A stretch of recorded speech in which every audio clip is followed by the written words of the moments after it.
Unveiling the astonishing past, Bloodletting to Trepanation, journey through the shockingly bizarre world of ancient medical practices. Welcome back to our channel, where we delve into the fascinating and often shocking history of medicine. Today, we're taking a journey into the annals of medical history to explore some of the most bizarre and perplexing medical practices of the past. From bloodletting to trepanation, these practices might make you grateful for modern medicine. So buckle up as we dive deep into the weird and wild world of ancient medical treatments. Number 1. Bloodletting. Our first stop on this journey takes us back thousands of years to a time when the concept of bad blood was believed to be the root cause of various ailments.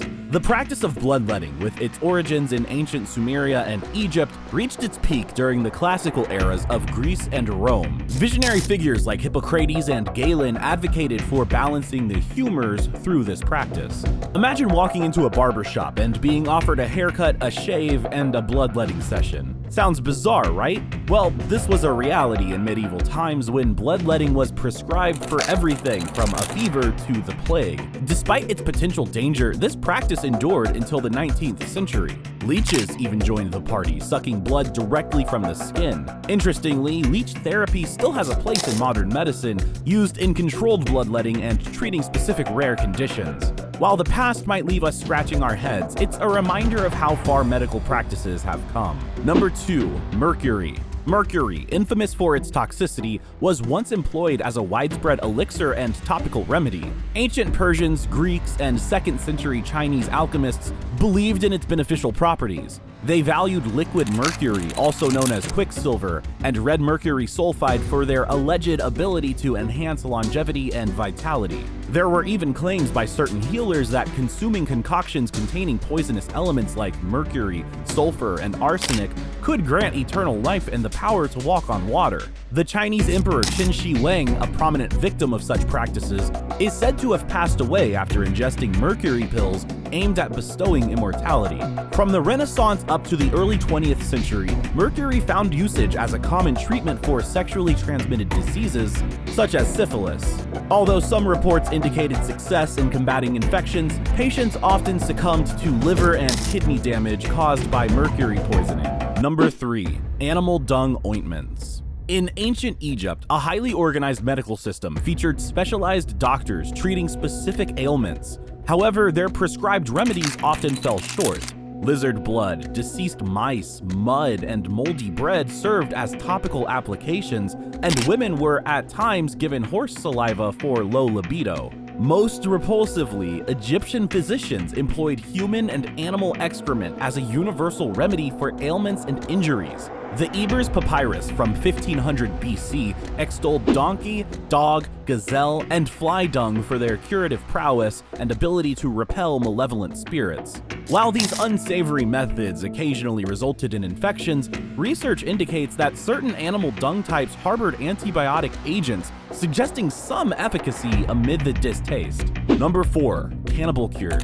Suffering from unrelenting headaches, muscle cramps, or stomach ulcers? In days of yore, your local doctor might have recommended an elixir containing elements like human flesh, blood, or bone. The practice of corpse medicine was alarmingly widespread for many centuries. Romans, for instance, believed that the blood of fallen gladiators could alleviate epilepsy, and apothecaries of the 12th century were known to possess mummy powder made from ground mummies plundered from Egypt. Meanwhile, during 17th century England, King Charles II was partial to King's Drops, a tonic composed of pulverized human skull and alcohol. These macabre remedies were attributed with magical properties. Ingesting the remains of a deceased individual was believed to transfer part of their spirit to the patient, promoting enhanced vitality and wellness. The prescribed remedy often matched the ailment. For instance, skull fragments were employed for migraines and human fat for muscle discomfort. However, obtaining fresh supplies could involve a gruesome process. In certain instances, the ailing even attended executions in the hopes of obtaining a budget-friendly dose of freshly spilled blood from the recently deceased. Number 5. Wandering womb. In ancient Greece, medical practitioners held the belief that a woman's uterus possessed an independent consciousness. According to the writings of Plato and Hippocrates, if a woman remained celibate for an extended period, her uterus, described as a living creature eager to conceive, could become untethered and move freely within her body, leading to symptoms such as suffocation, seizures, and hysteria. This intriguing diagnosis persisted in some form even during the eras of the Romans and Byzantines, continuing after medical understanding had established that the uterus was held in place by ligaments. To prevent the uterus from wandering, ancient women were advised to marry early and bear multiple children. For cases in which the uterus had already become dislodged, doctors prescribed remedies like therapeutic baths, infusions, and physical massages aimed at repositioning it. They even employed methods such as fumigating the patient's head with sulfur and pitch, while simultaneously applying fragrant lotions between her thighs. This approach was based on the notion that the unpleasant odors would drive the uterus away, encouraging it to return to its proper location. Number 6. Babylonian skullcure. In the worldview of the ancient Babylonians, the origins of most illnesses were attributed to malevolent supernatural forces or divine retribution for past wrongdoings.